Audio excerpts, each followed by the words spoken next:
Hello, and welcome back to the Sustainable Brown Girl podcast. This show exists to connect Black, Brown, and Indigenous women who are interested in sustainability. Our goal is to inspire, encourage, and educate each other. From gardening to thrifting to minimalism to veganism and everywhere in between. We're all on a journey to taking care of our bodies and our planet. I'm your host, Ariel Green. If you've been in the sustainable movement for a while, you may have heard about people being able to fit months or years worth of trash into a single mason jar. For many of us, this may seem like an unrealistic aspiration, or one only achievable by upper middle class white women who are usually seen heading the zero waste movement. However, historically, people of color have been living zero waste or low waste lifestyles out of economic necessity for ages. Today's featured sustainable brown girl is Anamarie Shreeves, one of the leading people of color in the zero waste movement. Since she began her zero waste journey in 2014 and fit 8 months of trash in a single mason jar, Rhea has been featured on CNN, Essence Magazine, PBS, and the Atlanta Tribune, just to name a few. Rhea is also the founder of Fort Negrita, a former blog turned cooperative, an online zero waste store, and organizer of trash-free projects in Atlanta. I'm so excited to talk to her today, so thank you so much for joining us, Rhea. Yay, thank you. Now, I don't know if you know, but you were you were the first ever featured sustainable brown girl when I first started the account in August of 2019. Yeah, I didn't know. Yeah, so that's awesome. Thank you. No, you're just seeing everything that you're doing out in the world is so inspiring. So I'm so excited to talk to you today. So same. I'm grateful. Yes. So let's just start from the beginning. How did you get started on your sustainability journey? This question comes up and I love to answer it. Is that I used to live in front of a creek and as a little girl, and I would go down to the creek and hang out, and I would collect tadpoles and cups and bring them back up and try to keep them as pets, and they would die. But I remember I probably couldn't explain that feeling as a little girl, but I remember going down into that creek and feeling some level of abundance and just fulfillment every time I stepped down there. And it literally is like the spirit world, the natural world was like, come here, every time. So that definitely kicked off my sustainable journey. I would say it's just that experience with the creek, which led to just my intimate relationship with nature. And from that became my personal endeavors and the ways that I treated the planet. And then bigger than that, the ways in which I helped others to kind of identify and return back to some level of sustainable habits. I think we all always believe that all of us, at the root of us, have sustainable practices and habits within us. We've just been so far removed from them. So that childhood experience was one thing. And then just, I think maybe in high school, I started encouraging my parents to recycle, just because it was like, that's the thing to do, it's on trend and such. Mm-hmm. And then from there in college, joining like the Green Coalition, and getting more involved. I had a friend who was in environmental science major. I think I was a journalism major, so I wasn't on a professional track per se for the environmentalism field initially. It was not like it was something from my Creek experiences as a child that like completely, that was a cohesive journey into it. But one of my environmental science friends, she was just like, no, we shouldn't. I think we had a plan to do something with some balloons and like release some balloons or something there. She was like, no, we shouldn't do that. That's horrible for the earth. And I was like, like you're into something. And then after college, I graduated, got a job, was feeling very underwhelmed at the job.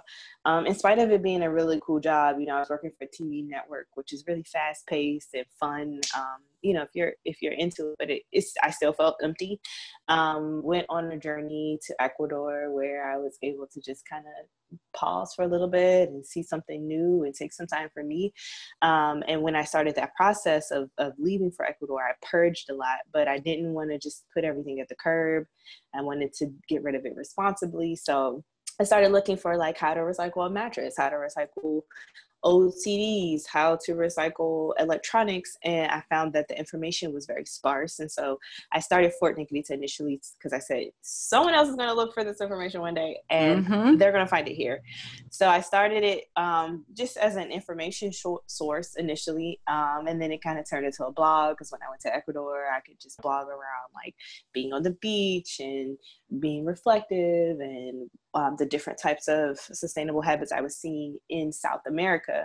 And the blog just kind of exploded. A friend of mine, she told me about this woman who ran the No Trash Project and the whole zero waste thing when I was in Ecuador. And that's when I first heard about zero waste. And I was like, if people, think that I'm the zero waste or the earth eco-friendly friend or family member to them, then I had to do this with best practices. So the best practices at that time, it was just like, I need to go into the zero waste thing. And so I started just thinking about the ways that I would do it. And then I did like a 30-day challenge.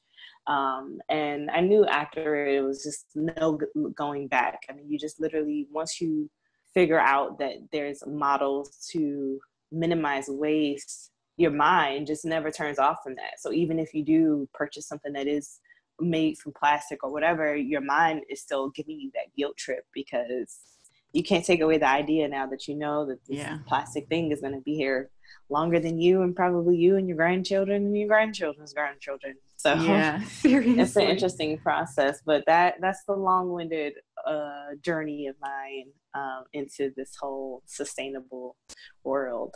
Yeah. So I was looking at your YouTube channel and I saw you have videos dating back to 2014. Is that around the time that you started your zero waste challenge or movement? Yeah, lifestyle? It was.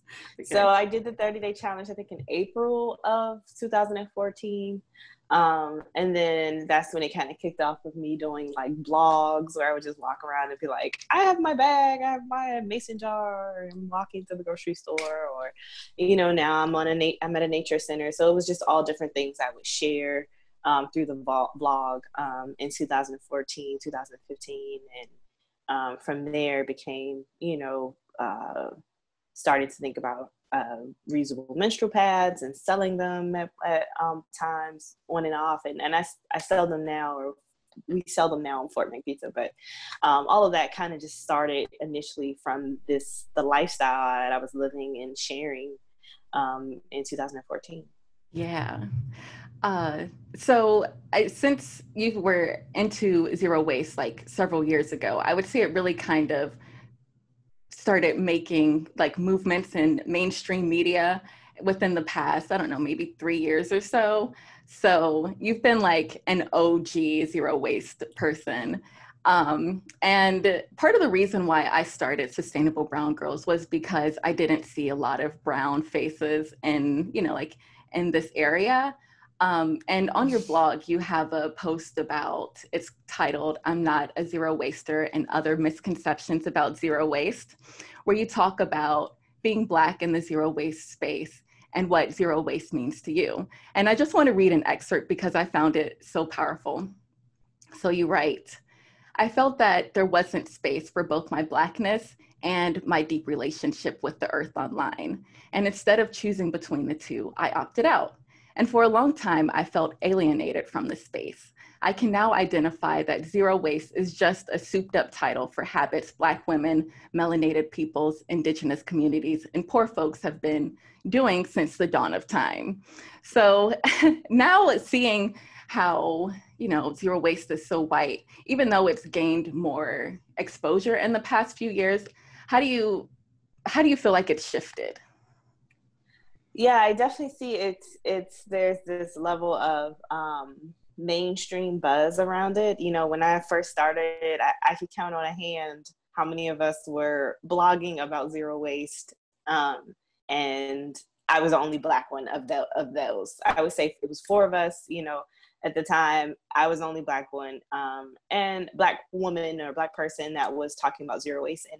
And you know, the lifestyle was also different too, which were things that I couldn't really even formulate and fathom back then. Was that, well, these are rich white women, you know, whether they're, you know, they're privileged enough to be able to, some of their zero waste habits are just out of your scope. You know, I know one of the women had talked around, like, you know, she's like, I don't carry, you know, reusable stuff because I just, whenever I'm somewhere and I want to get something, I just buy, you know. And I'm like, wow, you know, that must be nice, because I can't just, you know, always go out to eat if I'm out. You know, I have to pack a lunch because I need to preserve these coins, you know, whether it's, you know, not just at the time. I think there were times when I started the zero waste life and I was like getting into college and all that kind of stuff, going to grad school. And so it really shifted the ways that I could operate. You know, when I first started, I was also working a job, but I also didn't consider like the systemic privilege that they had that, you know, I didn't have, you know, to be able to maybe start a business or do whatever it is that they were doing in zero waste. I was trying to keep up with something that literally systemically gave me an unequal stance on it, you know? So it was just like trying to keep up with something that is just, you know, people say try to keep up with the Joneses. You know, I think I could probably try to, if I could describe it in that kind of way, maybe it was there. And it wasn't an ego thing that was pushing me there. It was really an honest pursuit, you know, to say, I'm going to do the best practices of zero waste, you know, and but it looked very white, and not just from a race perspective, but just like even the colors, you know, there's this like slate gray and white, imagery that comes up, or like, you very know, curated, very curated spaces of just like, I think of like Nordic interior design, you know, it's very like minimal and just, you know, and I'm like, well, I have African patterns on my wall. Like, does that exclude me from the zero waste movement? You know, because, you know, I'm a colorful person that comes from very colorful people. And so I think that was really tough to have to deal with. And what happened was I was just like, well, I don't want to, you know, I didn't want to share the parts of me that were colorful, that were beautiful, that were Black.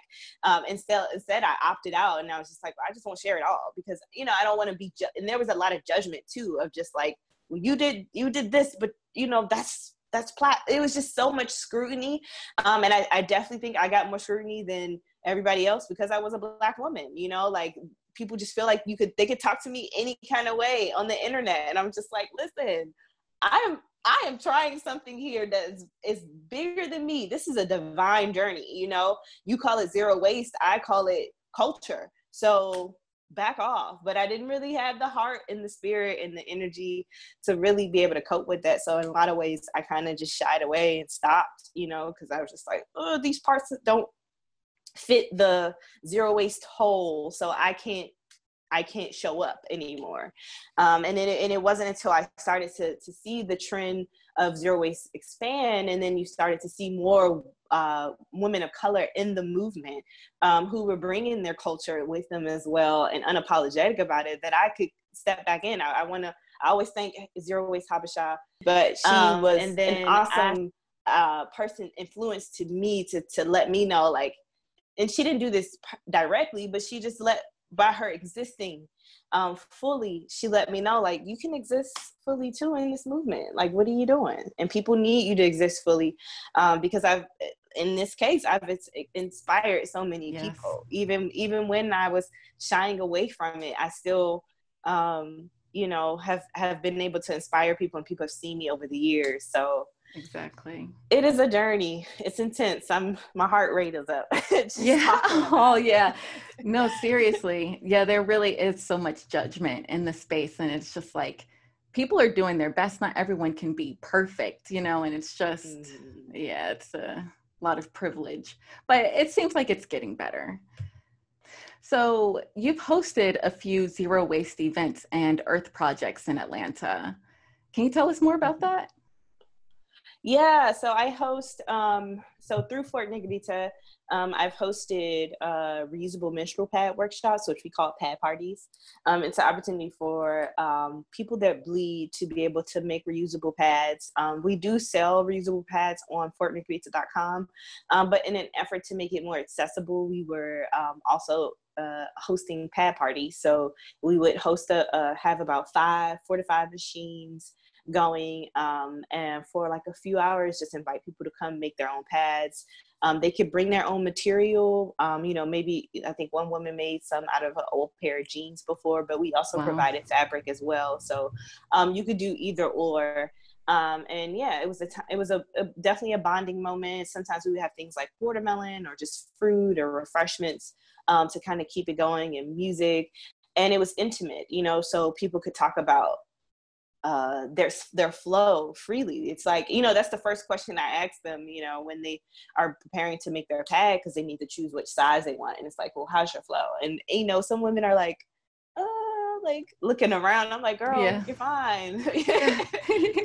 Everybody in here, we're bleeders, or we honor and we honor and give reverence to the women or the people that bleed, because this is the creation of life. Menstruating is life, it's just life that didn't get a sperm and, all that other scientific parts of it. But so yeah, the pad parties was one thing. And then also we have an annual Earth Day event called Birthday Fest. And so we didn't do one this year, obviously, but we've done 3 so far.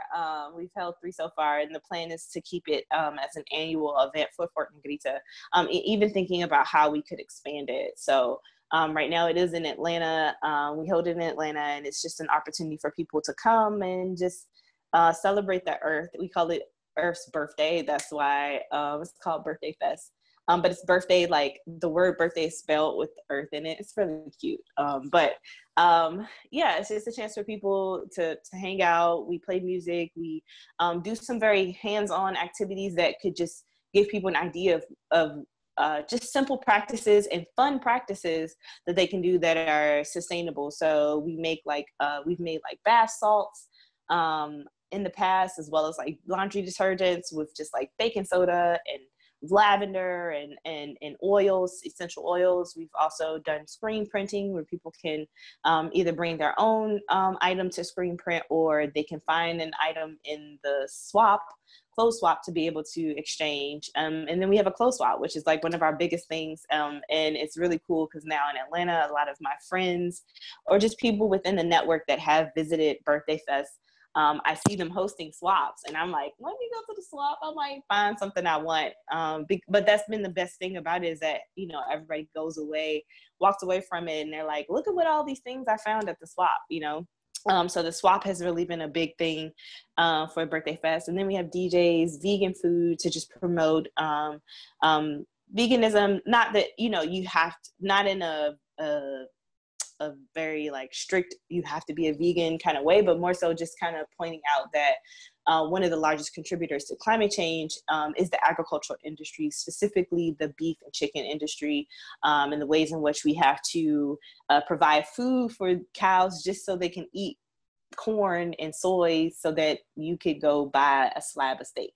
So, and same thing for just like feeding them to be able to allow for them to create dairy. All of those processes are very intense processes on the earth. So we do provide vegan food. And then we have a microbrewer. I don't know if they would define themselves as microbrewers at this point, but there's this group called Brothers That Brew here in Atlanta, and they would make, each one would make their own little keg of beer, and we would serve beer. So it was a really cool experience, and it's usually at an outdoor space. We had it at a farm the first year. The second year, it was supposed to be a part of like a music festival. So it was like outdoors in front of like a performing arts center. And then the year before what was that, 2018? We had it in the former Black Cracker practice field here in Atlanta, which is also a big deal because it's a part of the Bush Mountain neighborhood, which was one of the first Black settlements since post-slavery. So big, really important space with 25 miles of trails on it. So, or excuse me, 25 acres of trails.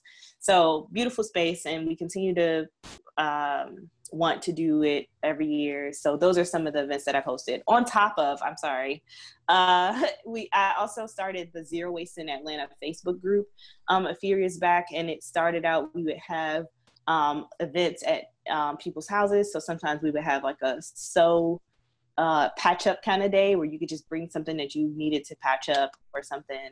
And you could bring your sewing machines. We provided a couple, and we would just meet and talk and like work on our patch up projects. And then I've also hosted some zero waste, like how to zero waste shop at the Natural Food Co-op here, Seven Nanda. So those were all kind of geared towards the Zero Waste Atlanta Facebook group so that people can kind of meet each other and get activated. And that was early on. We maybe had about 200 followers or members.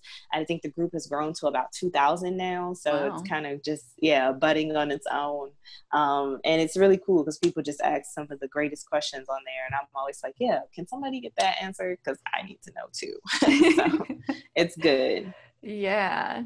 So in addition to what you've done in Atlanta, I know you also you took a trip to Haiti, where you also hosted a pad party and you participated in some other activities to help a local community. What inspired that trip? Yes, so that trip, I have to give all of the responsibility and inspiration of that trip to the General of Fort Negrita. What I call the General of Fort Negrita is my good friend, Dominique Bercy. She is a Haitian woman, Haitian American woman, and she and her family have been traveling back to Haiti for a few years. And she and I are also line sisters, and we had an opportunity to celebrate our 10-year anniversary. And we were like, let's go to Haiti and let's, make it more intentional. I think typically the trend is to do the line trips, but they're at a resort, and we went to a resort towards the end of the trip, but they're more just leisure. And we wanted to add a huge part of service to that. The organization, our sorority, is very service-based. So we were like, let's go that route. And so it was interesting because the trip also created tension between line sisters because of the social conditioning that we perceive of Haiti, meaning like people think of it as a dangerous place, people think of it as a poor place. And I think danger and poverty exist everywhere. Look at, I can find that in Atlanta around the corner. So, I think that that was a thing, but that's what inspired it. She wanted to go back and she wanted to take her line sisters with her, or just wanted to take people with her in general. And her being the general of the fort, she's been here. She was the person I traveled with to Ecuador when I, completely had to switch over into the more sustainable world. So she's been here every step of the way. And she was like, when we go, you're hosting a pad party in Haiti. And I was like, what? Yeah. But it was just a beautiful idea. So we were able to host them. And it was the first time us going to Haiti also challenged me to figure out how to host a pad party without sewing machines and without electricity, which was a huge thing. And it was just like, I depend on the sewing machines. They make it quick and easy to make these pads. But also, if we truly want to get accessible and gully with it, what does it look like to not have those resources, to not have a sewing machine and not have a running electricity, and still have to figure out how to take care of your cycle, like, because this is the experience of the Haitian women and other women who don't have access to, ongoing energy, electricity. Right. And so it was a really good way to also kind of get that plugged in. And so luckily I was able to host one here in the US, actually at Spelman, beforehand, where we made them by hand because it was such a large group. So it just gave me like a push to try to figure that out and to work it out. So we made them by hand, and we're able to give them to women in the village of Fayette, where my friend Dominique's father is from. So it was a really sweet little full circle experience. And then we also were on the beach one day, and we were like, let's do a beach cleanup. And so the beach cleanup actually was just a, you know, impromptu thing that we did. And I can't remember if Megan Thee Stallion did it before us or after us. I think she did it before. And I think that was part of what, you know, egged us on, was just like, yeah, let's do a beach cleanup. You know, because thanks to Megan, you know, the beach cleanup is a concept that people can think about now, you know, because I'm not even sure that I was the one who came up with the idea of let's do it impromptu. But yeah, I want to highlight that too. Someone like Megan Thee Stallion doing something like a beach cleanup, and how that can impact other people to start to think about waste at the beach when, you know, beforehand they may have ignored it or just not paid attention to it. So that was a really fun project. We were able to fill up a 30-gallon bag of trash. And most of it was really recyclables. Most of it was like water bottles, like plastic bottles, and, you know, tin cans and stuff that could be recycled. But, you know, waste infrastructure, trash infrastructure is a privilege too, that many countries do not have. The majority world, some people may define as the developing world. I don't like to use that term. I call them majority because they are the majority. They don't have access to the sophisticated waste infrastructure that we have here in the United States. And so it's a privilege. Yeah, it really is. That's so true.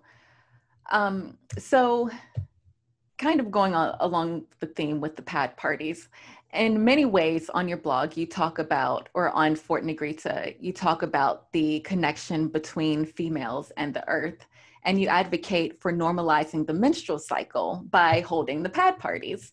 And you have a blog post about womanism as the original environmentalism, where you discuss how the term coined by Alice Walker describes Black and women of color feminist theory, which goes deeper than race and class structures. So can you share more about the relationship between womanism and environmentalism? Yes. So both, when I think of those two words, they're very synonymous to me, because it's both of them are beautiful, right? They express beauty, they express patterns, they express some kind of reverence to the natural world and living beings. They are expressions of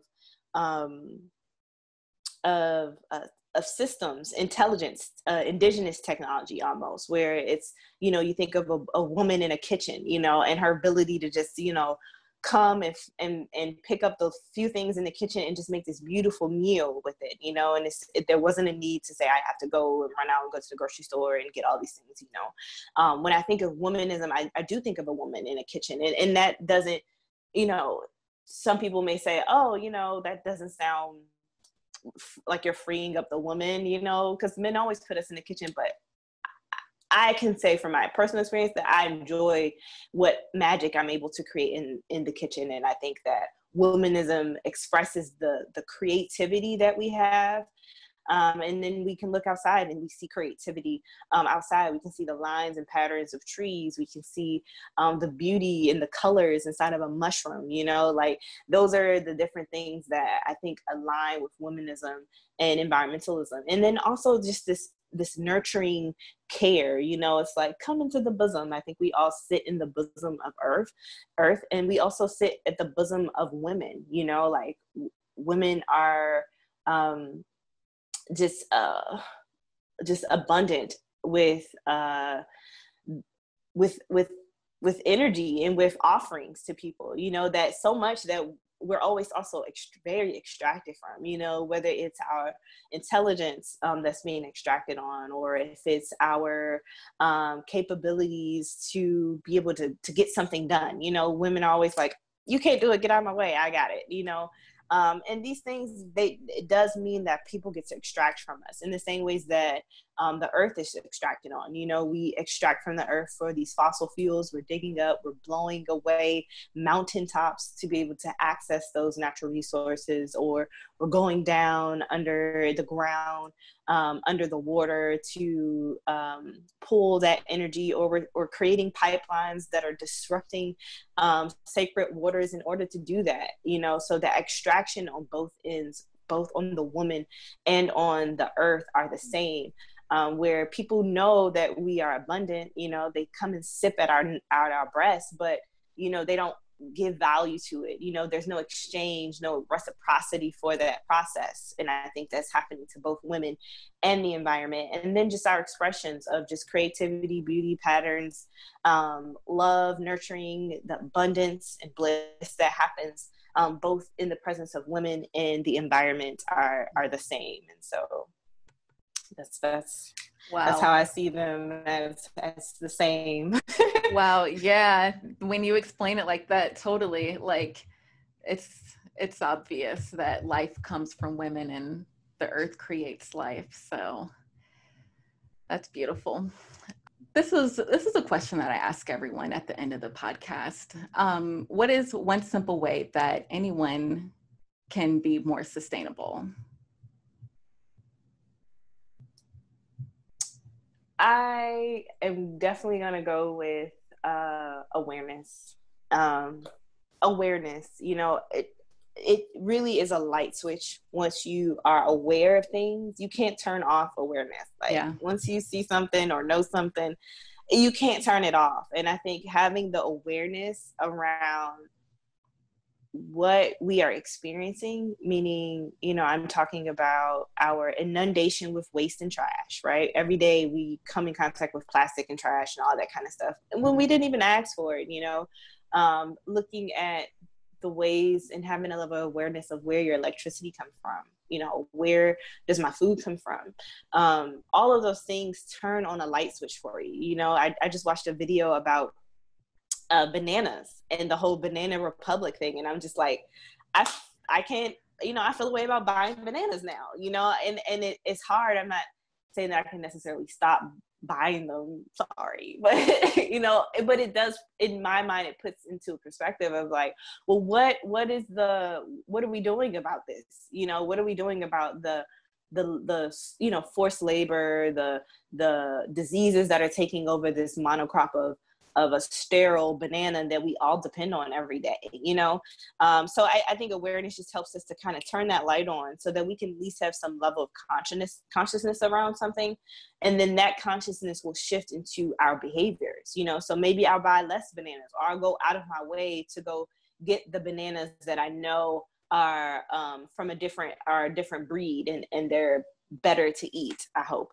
You know, so it's things like that will change our habits. It's awareness first. You know, some of the things that people say to me is like, once I saw you and your jar of trash, you know, I can't even look at my trash the same way. And it's like, that's good, because that's your awareness, you know, that helps you to then shift your habits. So now that you have this awareness about your trash, what are you going to do about it? Oh, well, now I started, you know, bringing my bag to the grocery store. You know, that's a small habit, but it's shifting the ways, because people are going to start seeing more people with reusable bags at the grocery store. You know, I can say over the last 6 years that I've been doing this, I've definitely seen more people at grocery stores with reusable bags. I've seen more people recycling, asking me how to recycle. I've seen people carrying reusable water bottles. You know, when I was in grad school, I just finished last December, and there were so many people that had reusable water bottles, and I was just like, see, the kids are all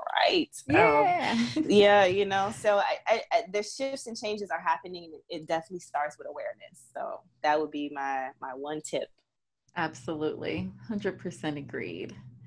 Thank you so much, Reed. Thanks for joining us. And can you tell everyone where to find you online? Sure. So please visit www.fortnegrita.com. That's FORTNEGRITA.com. That is where the blog former lifestyle blog. It still has all of the lifestyle blog content on there. And the cooperative exists. The cooperative is a place where you can get reusable alternatives to everyday disposable wear. But we also still talk around a lot of theories and principles that we hold dear to our heart at Fort Negrita, including womanism, cooperatives as an alternative or regenerative economy source over capitalism. And we also talk a lot around nature and just our love, and we wax poetic about it. And we like science, so you can find like cool things about like different birds that are helping us to be able to track climate change. We talk a lot about climate change too, because that is super important. So join us there, fortnegrita.com, and then also on Instagram at Fort Negrita. And I have a personal Instagram, which is Ree from the Fort. That's REETHE, REEFROMTHEFORT.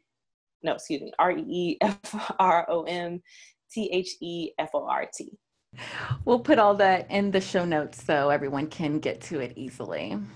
Awesome. So thank you so much, Ree. It was amazing talking to you. You are doing so much inspirational work, and I hope that you continue and keep making big waves and bringing more people into the sustainability field.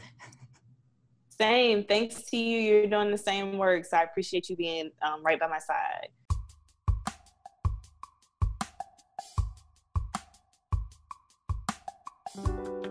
Thank you so much for listening to the Sustainable Brown Girl podcast. Be sure to subscribe and share it if you loved it, and leave a review. You can find us on Instagram at Sustainable Brown Girl, and check out our Facebook community. We would love to have you there. Until next time, let's continue to make healthy choices for the health of our planet and the health of our bodies. Thanks for listening.